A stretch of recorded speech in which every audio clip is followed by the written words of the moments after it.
At the end of this video, we'll take a look at Mad Ramp's innovative pivoting ramp system, the safer, easier way to transport your ATVs and snowmobiles. Stick around.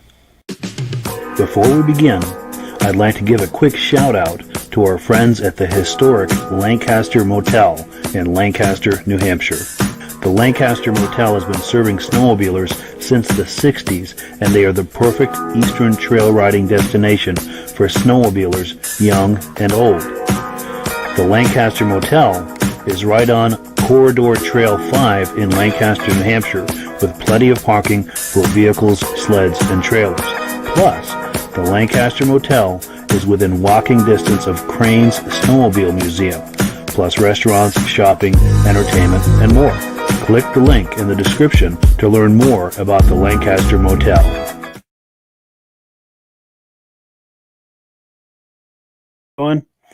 Good evening and welcome to the podcast. I'm really glad you're here tonight. We have a full lineup of vintage snowmobile entertainment ready for you tonight. In fact, in just a moment, we're going to have our good friend Patrick Goodrow on. He's going to do some show and tell with us, show us some of his sleds. But before we do, I want to make sure that everything is working properly. If you can see my face and hear my voice, I'm going to ask you to make a comment in the comment section. Let me know where you're viewing this from. Also, let me know if you're a first-time viewer or a regular viewer. And to both the first-time viewers and the regular viewers, I thank you so much for coming on tonight. The first-time viewers, I hope that you like what you see and you decide to join us each and every week here at 9 p.m. Eastern Time every Thursday night. And to our regular viewers, I love you guys. You guys are the best. You guys are what make this podcast possible, coming back here every week. So you guys really mean a lot to me and to this podcast. So I thank you for that. Let's take a look now at the comments that are coming in. Brian Robillard, our good friend from Putnam, Connecticut. How you doing, Brian? And my phone is going nuts. I don't know why it does that, but Murphy's Law being what it is. Well, trying to turn it down. All right. I think I silenced it. Sorry for that intrusion. We also have Chris Perkins from Oklahoma. Thanks for coming on, Chris. We have Joe Mikowski from Thompson, Connecticut. We have Joe Spranger Jr., a regular viewer. He says regular and is always a great podcast. We thank you for that compliment, John. We have Chad Chevret from Gore Bay, Ontario, Canada. Thanks for coming on, Chad. Joshua Gilbert, a good friend of ours. He was on last week, and we're going to have him on again in the very near future from Priest Lake, Idaho. We have Alden Banks from Bristol, New Brunswick, Canada. We have my girlfriend, Carlene Perry. She says she can hear me loud and clear. Thank you, Carlene. And I lost my place. I've got so many comments coming in. Here we go. Sorry, this thing is just filling up so quickly I can't keep up with it. We have Petrangelo James from Flint, Michigan. We have Pete Ayers from upstate New York. Scott Verdun from Michigan, a regular viewer. I recognize that name. We have Chad St. Andrew from St. Ignace, Michigan. First time viewer, and I'm probably not pronouncing the name of that town. I've seen that on maps before, but I'm not sure how people pronounce that. But I thank you for coming on, Chad, to check us out. We have a Facebook user here again and sounding great as always. Thank you for coming on. We have regular viewers, Stacy and Art Fosler. Thanks for coming on, guys. Really appreciate it. Thomas Ryan, he's a regular as well from Tilson, New York. We have Joe Roseout, first time viewer from South Weymouth, Massachusetts. My tongue gets in a knot when I try to speak quickly as I am now. But thank you for bearing with me. We have Tom Gregory, a regular viewer from Armada, Michigan. George Papillon from Montreal, Canada, just an hour or so north of here. Thanks for coming on. We have George McPherson from Laval, Wisconsin. Thanks for coming on. Chris Perkins, first time viewer from Bridge Creek, Oklahoma. Thank you for coming on, Chris. Greg Dibble from Canandaigua, New York. I've been there. There's a lake over there I've been on before. Okay, here we go. Beth Henning is on from Illinois. We're going to have an announcement from Beth here a little later in the program. We have George Zandbelt from Winchester, Ontario. We have Richard Brazo from Coltman, Wisconsin, first-time viewer. Thanks for coming on. Shane Stroud from Brazil, Indiana, watches often, and I thank you for doing that. We have someone from Lewisburg, Pennsylvania. We have David Hogan from Miles City, Montana, first-time viewer. Thanks for coming on. Keith Ackerman from Milford, New York, regular viewer. Thank you for coming on, Keith. Glenn Ford from Glen Vernon, Connecticut. Jeff Forger. I think that's probably Forger, I'm thinking, from Oswego, New York. First-time viewer. Thanks for coming on. We've just got a few more here, and then we're going to bring our friend Patrick on. We have Colin Hoffman from Saskatoon, Saskatchewan, Canada. Lance Lukow from Fargo, North Dakota, I presume. Pat Lima, looking good, sounding good, from Southeast Missouri. Jim Layton from Maine, our good friend Jim Layton. He's been on here several times and will be again in the near future. All right, we've got Aaron Selly from Cabot, Vermont, a regular viewer. I know Aaron well, and thank you for coming on, Aaron. We really appreciate it. So let's not keep Patrick waiting any longer. Let's bring him on the stream, turn his microphone on. How you doing, Patrick? How you doing, Mike? It's good to have you on. I'm doing very well. Thanks for having me. Oh, my pleasure. Now, anyone who watches this regularly knows that you are a familiar face. Your videos have been on here in the past, and it's nice to have you on here live. Yeah, it's awesome. And you've got some show and tell for us. I'm going to give you a chance to turn that camera around, and we're just dying to see what you've got in your shop there. All right. And while he's turning that camera around, please make comments, ask him questions, pay him compliments. Yeah, I'm sure you're going to like what you see here. He's got some great sleds and some great things to show us, and I'm going to put him full screen. The show is yours, my friend. All right. So you want to just check out all the sleds in here? Yes, absolutely. If you could tell us a little bit about each one. Yeah. Let me get the light on. All right.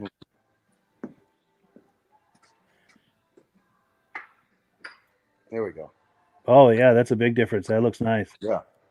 So that's a 73 Elon SS. Nice. So the real thing about this, they always recalled to put a single carb on it. But this one's got the twin carb still in. Twin carb, nice. There's a big difference. But they're a little sluggish out of the hole, but they get a lot of power with the two carbs. Nice. Yeah. So this is I'm a do guy, but I got this cat. It's a Wankel. It's a pretty cool sled, 71. Panther. Yeah. Nice. Yeah. Very nice. That's a nice shape. Yeah, it's fun. I get a cat cutter. I pull with it, and the dog and my daughter jumps in it, and we putt around. Nice. This is a 82 Elite, 440 liquid cooled. Yeah. I got this a few months ago, and I went through it and stuff. Put a spotlight on the top. It's pretty nice sled. Oh, yes. It's fun to ride around. Everybody wants to jump in it, go for a ride. I'll bet it is. I've never been in one of those. How do those handle? What's that like to drive one of those? Well, they get two tracks. They want to go straight. So, Sure. but, Okay. yeah, sharp corners. It's got reverse in it. So, but on groomed trails, it goes pretty damn good. Nice. Fun, Very fun, cool. fun machine. Sure. This is a 76 RV, TNT RV 340. And That's a sharp sled. That's the sled that you had at the crane show the day we met last year, I think. actually, no, this is the 340. I'll show you the one I bought there. Sure. All right. Getting ahead of myself. I'm sorry. Sure. That would be this 250 RV. Yes, you're right. Yep. Yeah. But the same sled, different motor, same Sure. year, 76. This one's a little more rare. Nice. They made 1,800 of these. 1,800. Wow. Yeah. They made twice as many of the 340s. So this is a 73 TNT Free Air 400. They built it off Nice. the Blizzard chassis. Nice. And I put an Elon seat on it, and it did pretty good in its day. Oval track racing. And Yes. in 74, they had the same sled, but they changed it all to with steel cross member and stuff like that, so it would last longer. But this is a great sled right there, real fast. Nice. Very nice. What else do I got? Now, we do have some questions coming in, and I'll let you decide if you want to show us some more things or if you want to respond to these questions. But we That's got fine. Jeff Forger asking if you can open the hood on that Panther. On the Panther? Yeah. The Wankel rotary he wants to see. No problem.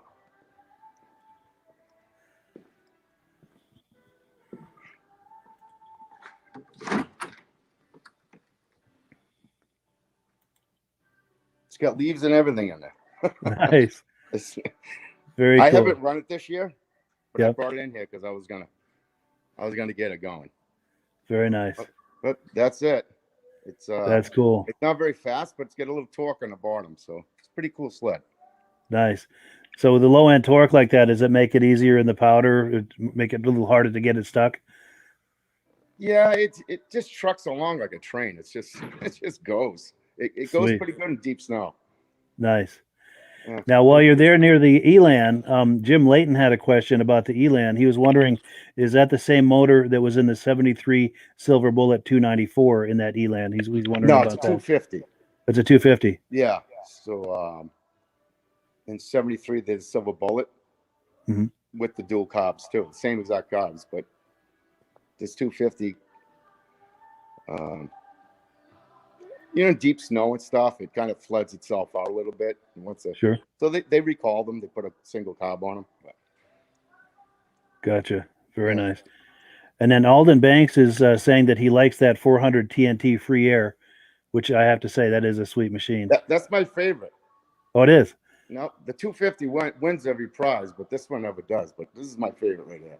So Yeah, my those had a brother lot of Leonard character. used to race this back in 73, I guess. Yeah. 72, 73. It's real fast. It's really light. And the handle's awesome. Nice. It's so light because everything's aluminum. So it's a pretty cool sled. Yeah. Yeah. Now, John Spranger Jr. has said that he used to race a 73 Free Air, and he says they were great sleds, so he agrees with you. Oh yeah, yeah. They got the they call it Kelsey. Kelsey Hayes disc brakes. Yeah. 74 to put the cable brakes in it. It's got it's got the hold on, open this. They got big Tilsons in there.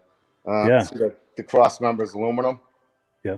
So people that trail rode these things, they all bent and broke. So they usually welded in there, but this was a good one that never broke. They didn't do much trail ride with this one. Nice. So they didn't beat on that one. No, every other one I ever seen was always, welded up and stuff. So this is pretty good. That's And cool. You want to see the 292? Please, yeah. So this is a 71 292 TNT. So my dad, my brother, another guy, they used to race this, not this sled, but the same model. On Star Speedway every weekend. They got a lot of trophies with it, but this is a different sled. I just got this one when through it to remake what my father had. So pretty Yeah, cool that's a stuff. nice way to preserve those memories. Yeah, yeah. So this is was in the paper back then, and there's my father's race sled with Andy Gonis driving it. Wow, and that's the same sled. Yep, Gonis No went to kidding. Star Speedway. Yeah, it's pretty cool, and that's my father owned it right there. So cool Wow. stuff. So this guy that raced it, he passed away, but he gave me that clipping. Wow, that's cool. So yeah, it's pretty cool. Very nice. Very nice. Now, Jeff Forger has a question. He's wondering what was the TNT with the triple in it around 76? He's wondering if that was a 773 or was that possibly a 797 like that sled that was on here last week? What year did you say? 76. Because I No, know Jim they Layton had didn't a have it. They didn't have a 797 triple last in week. 76. They had it in 72, 71, 70, 73. Blizzards. TNT's triples were those were blizzards actually. The big 775 twin TNTs like 71. Yeah. Yeah. Like that with that chassis right there. Yeah. The Because Jim only Layton had a triples were triple the last week. Blizzard. Because Yeah, Jim Layton was on I here had last one of week those. with a 797 triple Blizzard. I I wonder saw what that. year. I can't remember what year that was though. I wonder if that's what Jeff That is was asking about, or I'm pretty sure that was a 71. okay, yeah, That triple leg. What was it, a 72? I'm trying to think. yeah, you're right. That was early Was '70s. the carburetors up on his lap? Because the Yes. 72s, they dropped the engine. Yeah, I thought that was a 71. I had a Yeah, I think 72 you're and I right. sold it, and I'm not happy about that. I sold it years ago. I bet. Seller's remorse. Yeah. Yeah, for sure. And then Alden Banks is saying he had one of those T&T 400 free airs and worked good back in the day. And we've got Richard Brazo. He's wondering what the estimated horsepower is in the 76 RV 250. Any thoughts about that? I believe it's 46 horsepower. 46, yeah. Yeah, and I think the 250 is like 43, but when you drive them, the 340s feels a lot more powerful than the 250. You can feel the difference. Yeah, Sure. this one has 48, I believe. 48. The TNT 400. Nice. Yeah. So that moves right along, I can imagine. Yeah, this thing's fast. Nice. And then Jim Layton is confirming that was a 1971 last week, that 797 Blizzard. Yeah, I thought the motor was up. It was yeah. And then Aaron Sully is complimenting him on the nice sleds. Yeah.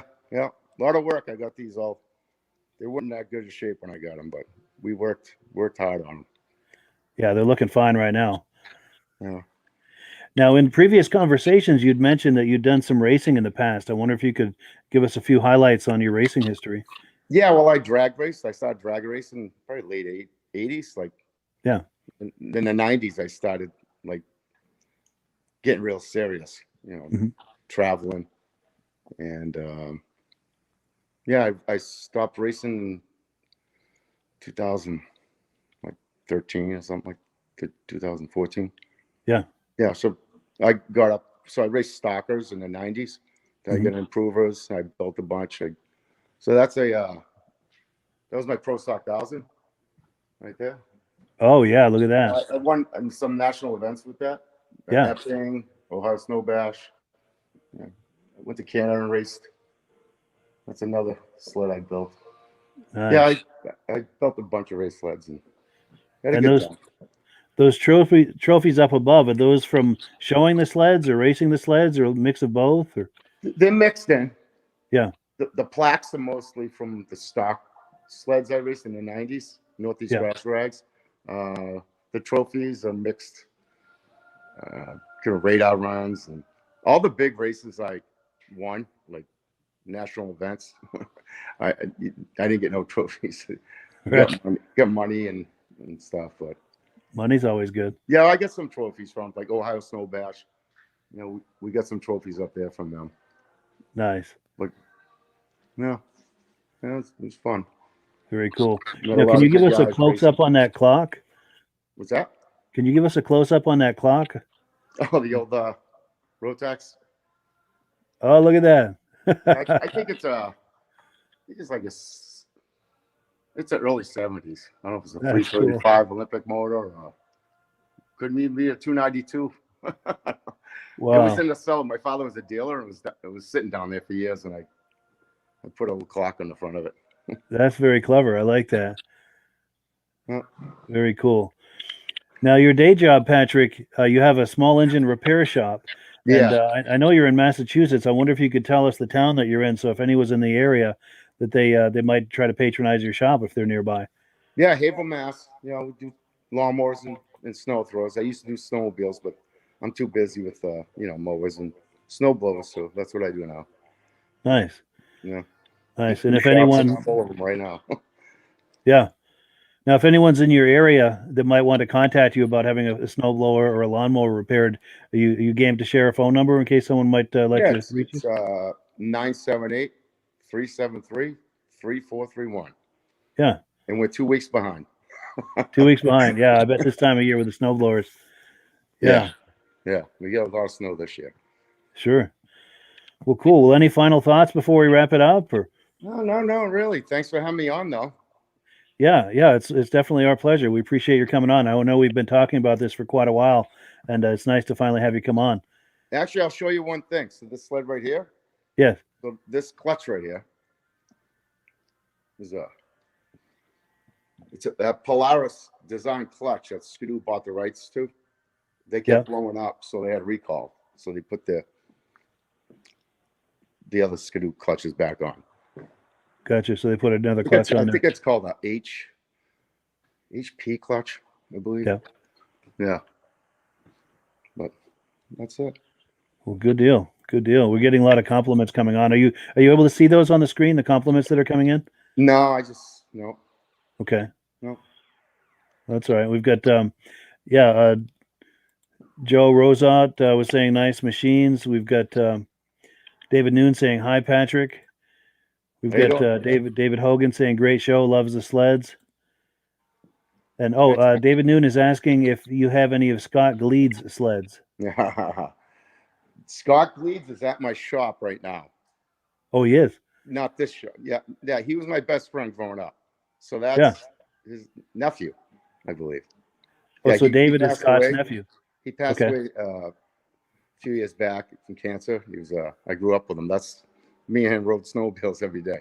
But wow, that's cool. Yeah, I still got it. It's in perfect shape. It's at the shop. I was actually working on it. Gotcha. We'll have to have you on another time with that.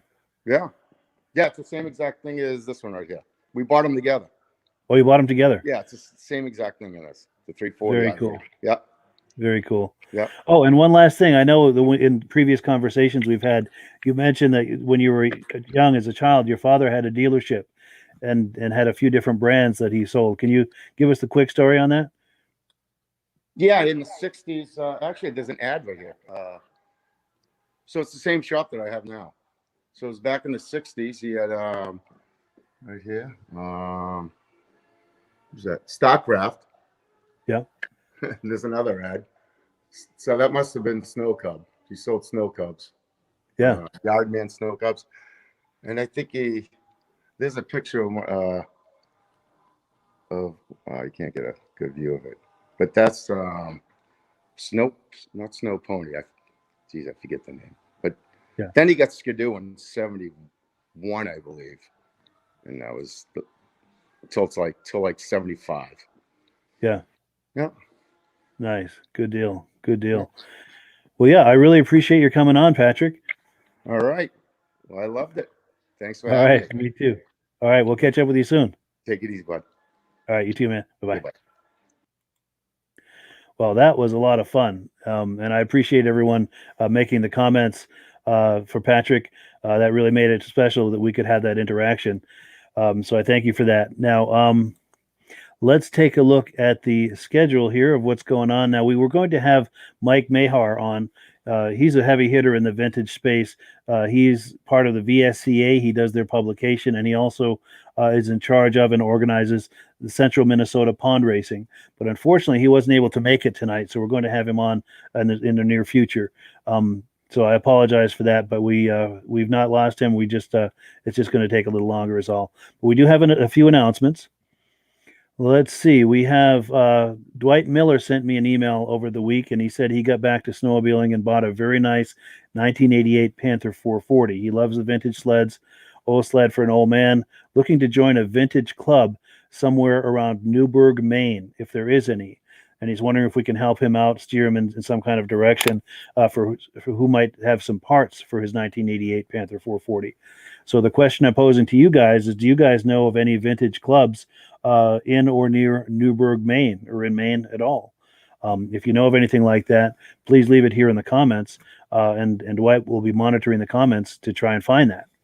Now, speaking of the comments, I encourage people to post items for sale or items wanted. All I ask is that you keep the conversation clean and keep it about snowmobiles. It can even be modern snowmobiles, preferably vintage snowmobiles, but it's okay to have modern snowmobiles as well. I'd like this to be a community. And a nice thing about the Facebook algorithm is once this live podcast is over, the algorithm continues to serve this podcast up to people to view over the next week. So if you've made a comment in here posting something for sale or something that you're looking for, come in and check every few days to see if anyone has responded to your comment. With that in mind, we do have a sled for sale here. This is I got a few days ago from Beth Henning. Now, her and her husband have this sled for sale. This is a 1990 Ski-Doo Formula Plus 500. It's one of only 149 made. It's a race sled, and she's wondering if anybody on here has any idea of where they could find out what this sled is worth. So if you know what this sled could be worth, or if you're curious about it, please post in the comments. Or also, if you're curious about buying this sled, call the number you see on your screen. So, what do we have next here on the agenda? I also want to mention that we offer advertising here on this podcast. We have packages that start as low as $2.99 per month. A package like that, all you do is send me some digital images relating to your business. I'll make a nice graphic like the one you see on the screen, and we'll talk up your business for 60 seconds each episode. That's what it would be for $2.99 a month. If you want to get more elaborate than that, like the messages you see at the beginning of this program, that would be a little more, but we can certainly talk about that. And I also have other platforms to do with snowmobiling, cars, trucks, boats, ATVs, snowmobiles. If you're looking to market anything in that kind of space, I can help you with it. I have multiple Facebook pages and groups as well as YouTube channels. So what do we have next on the agenda tonight? Now, last week, you may recall Louis Lund being inducted into the Eastern Snowmobile Racing Hall of Fame from 2018. And one of the things that was discussed during that induction is that back in the 70s, he was racing for Chaparral, and he was one of the first drivers to drive on those experimental independent front suspension sleds as they were starting to develop those. And I managed to catch him for an interview after his induction, and we kind of delved into that topic of what it was like testing those independent front suspension sleds. He's also got a great story about a spectacular wipeout that he had, and he's going to tell us about that as well as a few other things. So let me bring him up on the screen here. Started racing for Polaris. Let me back it up to the beginning. Hi, I'm Louis Lund. I've started racing snowmobiles in the late 60s through 73. Started racing for Polaris, small dealership in Harvard, Mass, and doing mostly drag racing. Got me into it, and got invited to go race full sleds on the circuit, and that we did. Had a great time at it. Had some success. Nice. And, made a lot of good relationships. Felt very, very fortunate in my racing career. I only got off the sleds 2 different times in the 5 years that I raced, and one time at Wolfboro, New Hampshire, the sled had upset, and I couldn't clear it. Hit that, and got a little bit of a concussion, but I don't know if it still lasted today or not. I think I'm over it. It was probably, 40 years ago. Yeah. I think that rang your bell pretty good, did it? Yeah, it wasn't terribly bad, but enough that I didn't know right where I was or why I was there for a few minutes. Yeah. So other than that, it's been very good. Had some really great people, great mechanic who, because we had good success with I race only 650s in the two classes. I raced my 650 in the 800 class, and fortunately had good success there. My mechanic was very sharp and good. He got everything that was in the sled. Nice. So we were able to put it all on the track. Put it all on the track, and so that was good. We had a great with Chaparral. I went from Polaris to Chaparral because of distributor changing. It wasn't anything to do with Polaris or the sleds, but the distributor had changed, and they wanted me to go to Metalka in New York. Stay with Polaris, but it would have been all down around New Jersey, Pennsylvania, and that. And just, at the time, I'm 77 and I'm still in my own business. I'm still working. Wow, good. So, it would have been too much traveling for me. So, I was invited to stay with the distributor in Chaparral, and it was a great experience. Got out west, got to see some different things. We done some testing for them on the new IFS independent front suspension sleds, and Paul Bianca, the open wheel racer, which the picture showed. I got a personal chance to meet with him and chat with him, and so for I guess a young whippersnapper, it was pretty fortunate, I thought. Nice. And made some good relationships there. We had a close relationship with the Nickerson, Gary Nickerson, who run the New York division for Chaparral Racing, and had a good friendship and stuff, working back and forth with them, information, passing information and things. So, other than that, a lot of, just the second thing that happened to me on the track, it was up, I think it was Newport, Vermont, we were racing, and I had just, the Chaparral, it was early in the season, it might have been second or third race on the Chaparral, and we had done some qualifying, and I don't know if we was in a qualifying run or a final, but I come out of the second turn, and on my left eye, I noticed something moving like this. I looked down, and my ski was broadside. It wasn't forward, it was broadside. It flipped around. And I was coming out of the turn with full power on, so my skis were off the ground, fortunately. So I knew what was going to happen. And so what I did was I stood up, let off of the throttle, and jumped at the same time. Wow. I cleared the sled pitch poled end over end, I don't know how many times, and I never went off my feet. I landed on my feet, and they said I was doing steps at about 25 feet each, Yeah. and about probably 40, 50 miles an hour when I lit on the track. Good God. So it got a rise out of the crowd. That would be something to see. It was. Everyone said it was kind of a comical act in a way, but yet, so I was, like I said, as far as being on the track with accidents and that, was very, very close. And then the only other bump I had, which I mentioned before, was the Cal Reynolds and I, and that was a good story. I give him quite a bump. I guess I was probably about as aggressive as a guy could be. Yeah. And I guess if you're going to win, you can't sit back and think about it. You got to get up front and get it done. Yeah, you don't go there to lose, right? No. We didn't go to lose. And, but knowing at the time, we were having a great time doing it. Never thought anything about a Hall of Fame or being a name on the wall of the museum or something, Sure. I just thought we'd doing that someday, be all done of it. I might look at back at some of my old things. I never thought that we would have this happen. And, so yeah, it's wonderful that it's still kept alive. It really is. Midge and Paul, just what they're doing here, you know, and others. Sure. You know, the Stop Yourself and all that, you know, bringing back. And I think the snowmobilers and even people who might not be much in snowmobiling kind of say, gosh, that'd probably half interesting, you know? Yeah. And so probably there were some interesting characters Sure. involved in it. So Yeah. other than that, you know, I guess that's my story, and I'm sticking to it. Sticking to it. Nice.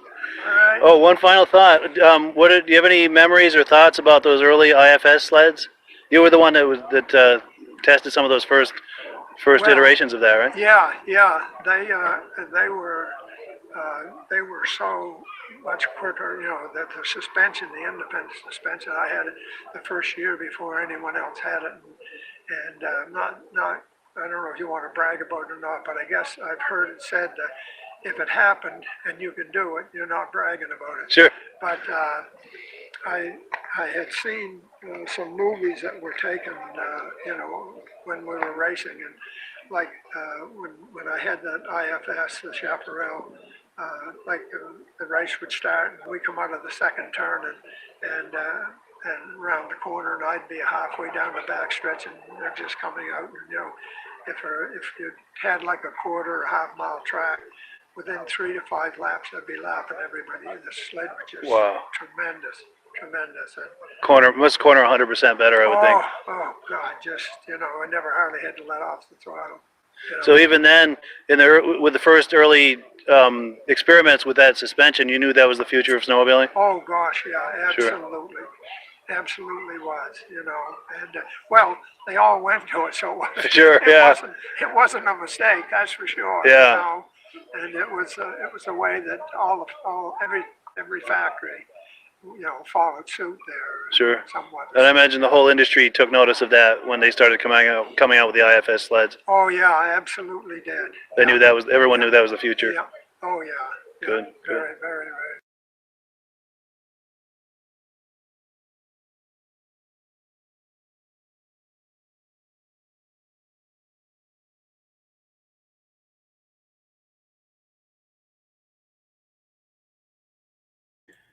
And my microphone was muted. We are really polished here tonight. I don't know why that. What I was saying is I don't know why his video stopped like that. There was probably another 30 seconds or so to go. But yeah, that was Louis Lund. He had just been inducted that day into the Eastern Snowmobile Racing Hall of Fame, and I managed to catch him for a few comments after and get an interview with him, talking about those early days with those independent front suspension sleds. He was one of the first riders to test those, and he had some great stories. The story about that wipeout was really spectacular. Now, this was all part of the Eastern Snowmobile Racing Hall of Fame induction ceremony back in 2018, and I'd like to talk to you about that for a moment. I'd love for you to join us at the next induction ceremony of the Eastern Snowmobile Racing Hall of Fame. It's going to be Saturday, September the 11th, 2021, 1 p.m. Eastern Time at Crane's Snowmobile Museum in Lancaster, New Hampshire. It's a great time, and it gets bigger every year. A couple of things if you're planning to join us at the ceremony. You want to get there early, and you want to bring lawn chairs so you can get your spot all staked out there. Then once you've got your spot staked out, then you're going to have time, if you get there early, to go into the museum and check out. There's over 100 sleds in the museum. You can walk around the museum, check out all the sleds in there. You're also able to mix and mingle with inductees, past, present, and future, and it's just a wonderful time.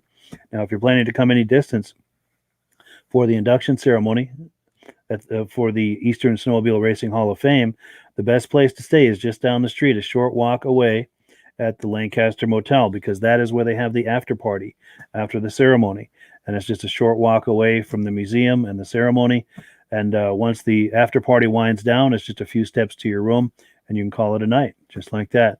Now, another thing about the Lancaster Motel is right now they've got a 2-for deal, where if you're interested in riding, doing some trail ridings in historic Lancaster, you can get 2 nights for the price of 1 if you go there during the week, and you can ride those historic trails.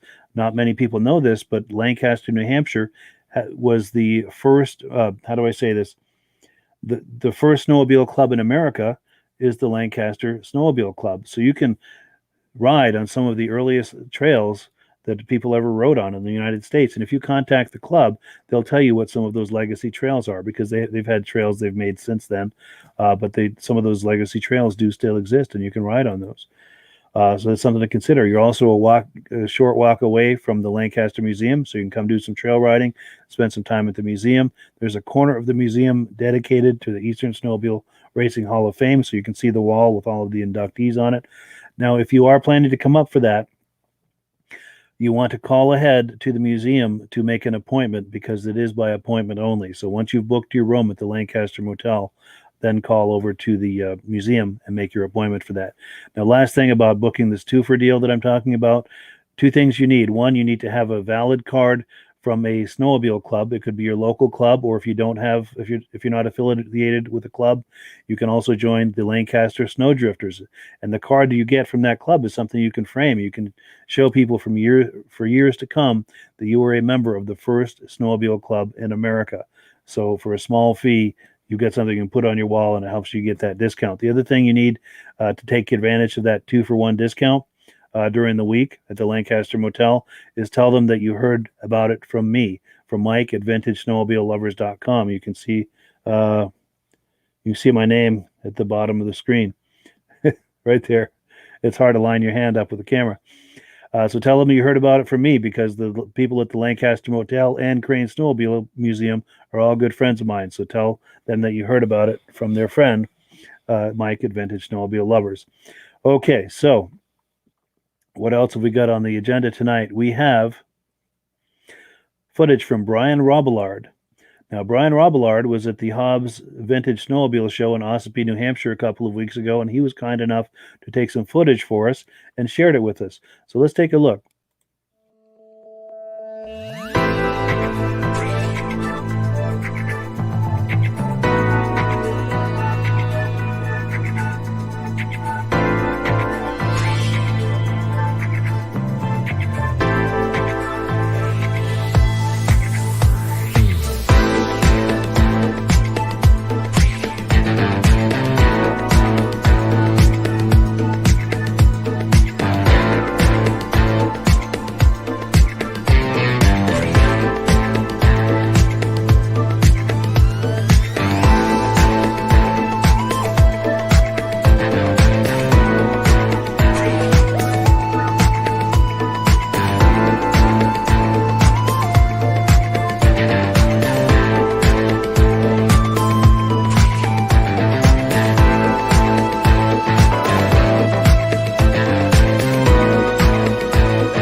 There we have it. That was footage from Brian Robillard from the Hobbs Vintage Snowmobile Show in Ossipee, New Hampshire. I think that was January, was it 30th or 31st? I think it was 30th, whatever that Saturday was. And we thank Brian very much for getting that footage for us. He's planning to go to a show this weekend, or possibly planning to go to a show this weekend in Rutland, Vermont, and he's going to try to take some more of that kind of footage for us. And that's the thing I'd like to ask people too. If you're going to vintage snowmobile shows or races or any kind of vintage events, if you've got your cell phone, please take that out and take some footage for us. We'd love to have that on the show, and we will give you full credit, of course. And I'm looking for a graphic. If you just decide to try and take footage like that with your cell phone, please hold it horizontally like you see here, not vertically. It's very difficult to work with vertical footage in my editing equipment. So if losing my voice here, if you're planning to take some footage for us to share on here, for all of us to enjoy, please hold your camera horizontally for a wide shot and not vertically. And I do encourage you to do that. Also, if you want to walk around your sled and talk it up with your cell phone, same idea.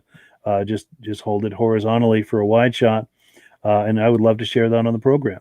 This is a great way to have a nice community of all of the vintage enthusiasts where we all do show and tell and share things with each other. And this is a way for the community, for all of us to see what each other is doing, see what's happening in the vintage community in more or less real time. So I thank you in advance for that.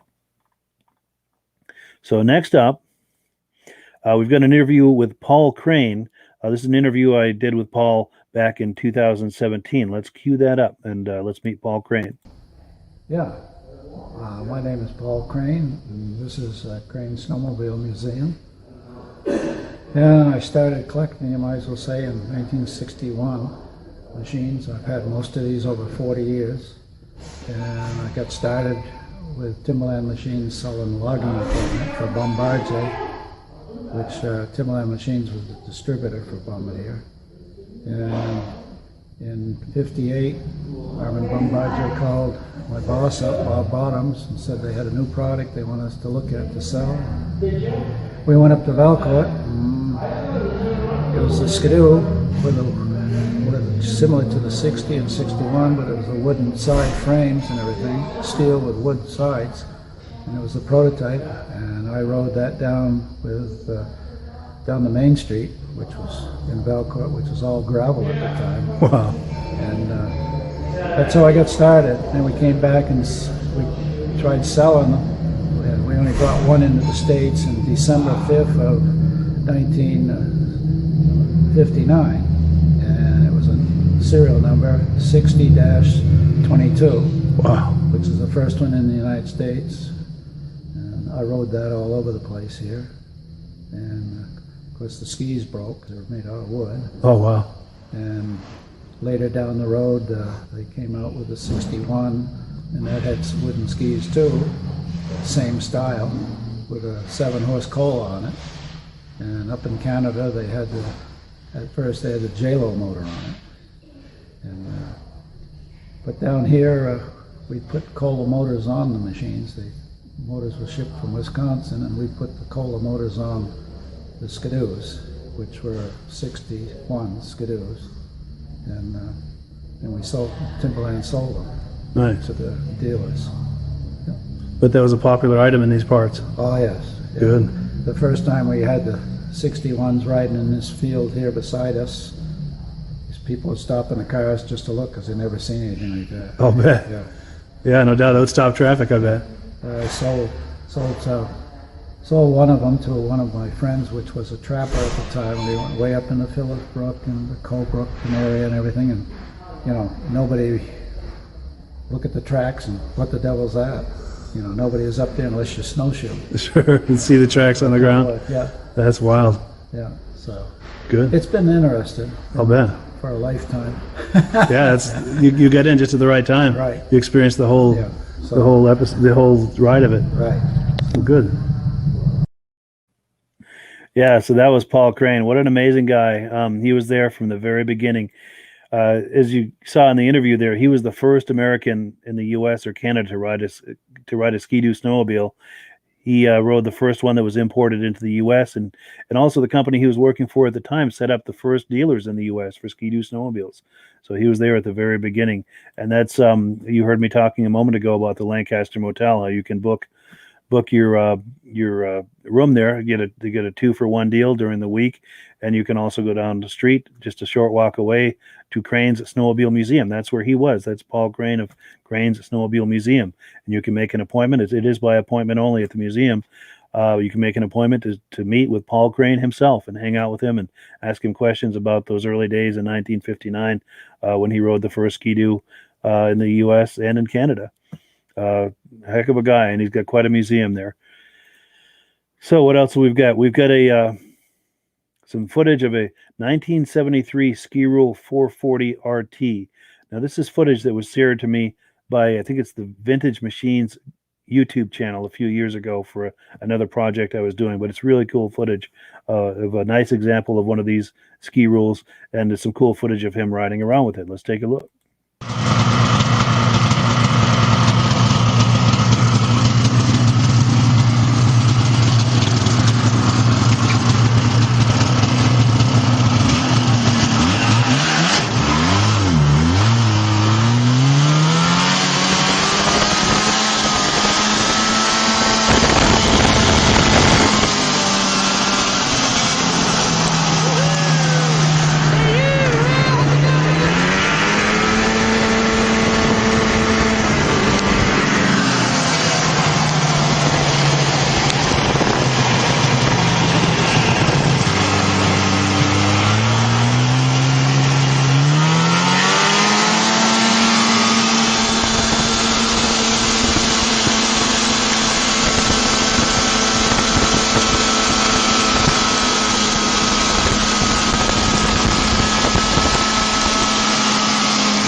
So there you have it. We have officially been ski ruled. Yeah, so don't ski rule that guy out. I like that power slide he did. That was pretty cool. Hey, question: if you guys are paying attention on that at the end there with the footage of that sled in the springtime on the trailer, what was the car in front of that? Was it an old Plymouth? It looks to me like that was an old Plymouth from the late '60s. I know my '70s cars pretty well, but '60s I was real little at that time, so I wasn't quite as up on all the different makes and models. But I think that might have been a Plymouth. Please correct me if I'm wrong, because I'm not sure.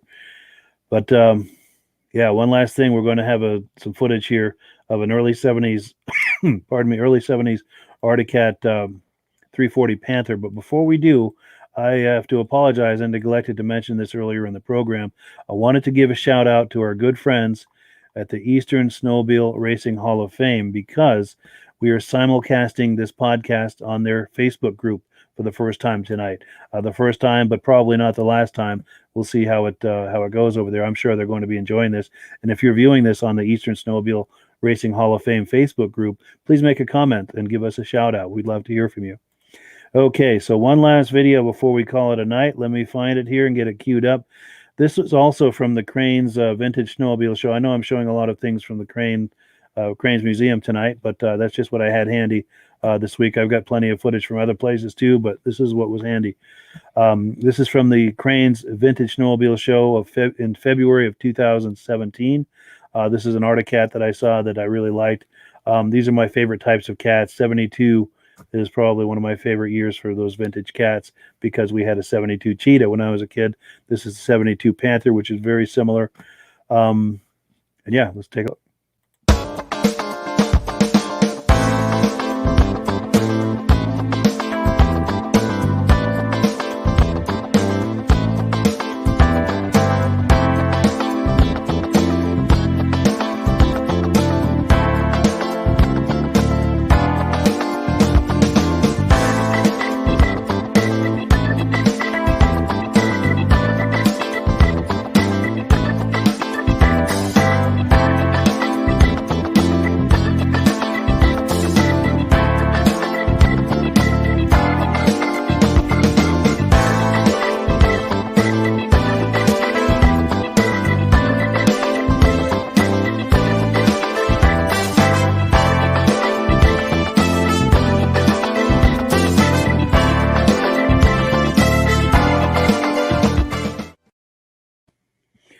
Yep, so that was a really cool Arctic Cat that I saw at the Crane Show in 2017. I just had to get some footage of it. That's pretty much all we have for you tonight. I thank you so much for joining us, both the first-time viewers and the regular viewers. For the first-time viewers, I thank you for coming by to check us out. I hope that you like what you saw and that you will decide to join us here each and every week, every Thursday night at 9 p.m. Eastern Time. I hope to see you here again sometime soon and often. Now, to our regular viewers, I thank you guys so much for coming here every week. It means so much. That's what keeps this thing going. And to the first time and regular viewers, I will ask you this favor. If you could share this either on your profile, your social media profile, or on the profile of a friend who you think might enjoy this, if you could share that, or share it in a private message. But if you could share this in whatever way you can, it would mean a lot to me. It helps to grow the program, and it's friendly to the Facebook algorithm and the YouTube algorithm, whether you're watching this on Facebook or YouTube. This podcast, by the way, simulcasts in 8 different places on Facebook and YouTube. So if you're able to share that, it really helps to grow the program, and it's a great way to support the podcast. It doesn't cost you a darn cent, but it sure helps the program. It's friendly to the algorithm. It tickles the algorithm. And, you know, we all know that algorithms love to be tickled. They're weird like that. Anyway, thank you so much, guys, for watching. We will catch you on the other side after this quick word from Mad Ramps.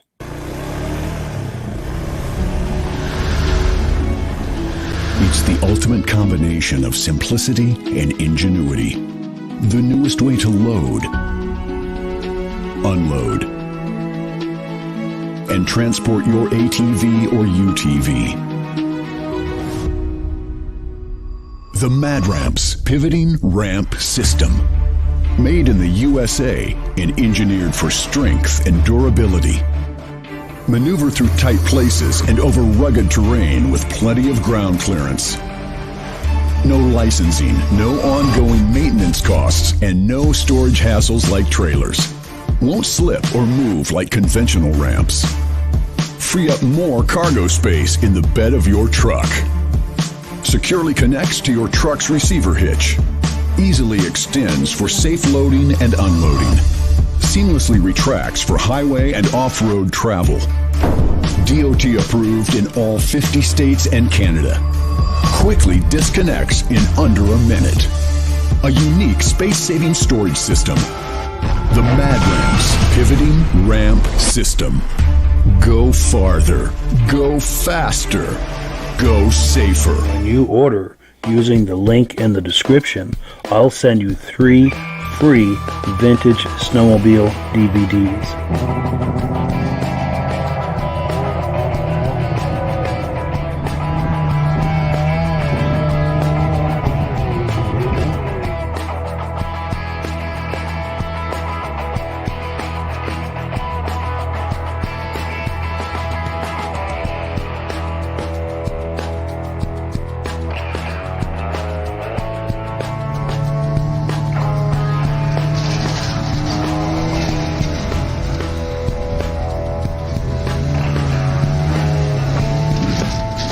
When you order using the link in the description, I'll send you 3 free Vintage Snowmobile DVDs.